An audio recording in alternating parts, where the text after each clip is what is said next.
ഇനി നമുക്ക് എളുപ്പത്തിലൊരു മസാല കപ്പലണ്ടി ഉണ്ടാക്കിയാലോ? വൈകുന്നേരം ചായയുടെ കൂടെയൊക്കെ കഴിക്കാൻ പറ്റിയ അടിപൊളി ഒരു സാധനം കേട്ടോ ഇത്. കുട്ടികൾക്കും അതുപോലെ എല്ലാവർക്കും ഒരുപോലെ ഇഷ്ടപ്പെടുന്ന കപ്പലണ്ടി ആയിട്ടോ ഇത്.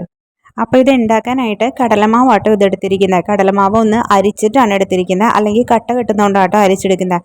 അതുപോലെ ഈ ഒരു കപ്പിന് 1 കപ്പ് കടലമാവ് എടുത്തിട്ടുണ്ട്. പിന്നെ 1 ടേബിൾ സ്പൂൺ അരിപ്പൊടി എടുക്കുന്നുണ്ട്. ഒരു അര ടീസ്പൂണോളം മഞ്ഞൾപ്പൊടി എടുക്കുന്നുണ്ട്. പിന്നെ നമുക്ക് ഇതിലേക്ക് എരിവുള്ള മുളക് പൊടി, എരിവ് ഒരുപാട് വേണം എന്നുള്ളവർ 1.5 ടേബിൾ സ്പൂൺ എടുക്കുക, അല്ലെങ്കിൽ 1 ടേബിൾ സ്പൂൺ എടുത്താൽ മതി. പിന്നെ കാശ്മീരി മുളക് പൊടി ഇടുന്നുണ്ട്, 2 ടേബിൾ സ്പൂൺ ഇടുന്നുണ്ട്. കുരുമുളക് പൊടി ഇടുന്നുണ്ട് 1 ടീസ്പൂൺ. അതുപോലെ തന്നെ പെരിഞ്ജീരകപ്പൊടി 1 ടീസ്പൂൺ ഇടുന്നുണ്ട്. പിന്നെ ആവശ്യത്തിന് ഉപ്പ് ചേർത്ത് കൊടുക്കുക. ഇനി നന്നായിട്ടൊന്ന് മിക്സ് ചെയ്തെടുക്കുക കേട്ടോ.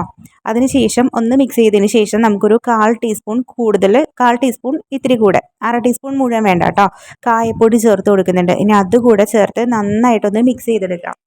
ഇനി നമുക്ക് പച്ച കപ്പലണ്ടി ആട്ടോ വേണ്ടത്. നമുക്ക് ഈ മസാല കപ്പലണ്ടിക്ക് എപ്പോഴും പച്ച കപ്പലണ്ടി തന്നെ എടുക്കണം, വറുത്ത കപ്പലണ്ടി എടുക്കരുത് കേട്ടോ. ഈ കപ്പലണ്ടി ഞാൻ ഒന്ന് കഴുകിയിട്ട് വെള്ളം ഒട്ടുമില്ലാതെ എടുത്ത് വന്നിട്ടുള്ളതാണ്. ഇനി അതിലേക്ക് നമ്മൾ മിക്സ് ചെയ്ത് വെച്ചിട്ടുള്ള ആ പൊടികളൊക്കെ ചേർത്ത് കൊടുക്കുക. അത് ആവശ്യത്തിന്, നനയാൻ ആവശ്യത്തിന് വെള്ളം കുറച്ചേ ഒഴിച്ചു കൊടുക്കുക. ഒരുപാട് വെള്ളം കൂടെ കോരി ഒഴിക്കരുത്, ലൂസായിട്ട് പോകരുത്. നമ്മളത് കുറച്ച് വെള്ളം ഒഴിച്ച് നമുക്ക് നോക്കുമ്പോൾ അറിയാൻ പറ്റും. ആ ഒരു പരുവത്തിൽ നമ്മളത് മിക്സ് ചെയ്തെടുക്കുക കേട്ടോ. അതായത് ആ പൊടികളെല്ലാം ആ കപ്പലണ്ടിയിൽ കോട്ട് ചെയ്തിരിക്കണം. ഇതാണ് കേട്ടോ ഇതിൻ്റെ പാകം. ഞാൻ 3 കപ്പ് കപ്പലണ്ടിക്കാണ് കേട്ടോ 1 കപ്പ് കടലമാവ് എടുത്തത്. അത് മുഴുവൻ അതിൽ തന്നെ ചേർത്തിട്ടുണ്ട്. ഇനി നമുക്കൊരു ചട്ടി വെച്ചിട്ട് അതിലേക്ക് സൺഫ്ലവർ ഓയിലാണ് ഒഴിച്ചു കൊടുത്തത് കേട്ടോ. വെളിച്ചെണ്ണ ചെയ്യണം എന്നുള്ളവർക്ക് അങ്ങനെ ചെയ്യാം. ഞാൻ സൺഫ്ലവർ ഓയിലാണ് ചെയ്യുന്നത്.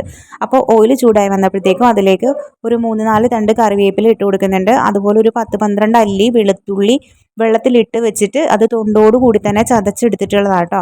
അതും കൂടി ചേർത്ത് കൊടുക്കുക. വെളുത്തുള്ളി ചേർക്കുമ്പോൾ നല്ലൊരു ഫ്ലേവർ കിട്ടും കേട്ടോ, അതിന് വേണ്ടിയാട്ടോ അത് ചേർത്ത് കൊടുക്കുന്നത്. എന്നിട്ട് ഇനി അതിനകത്തോട്ട് നമുക്കത് മാറ്റിയതിന് ശേഷം കപ്പലണ്ടി എല്ലാം ഓരോന്നായിട്ട് പെറുക്കിയിട്ട് കൊടുക്കാം.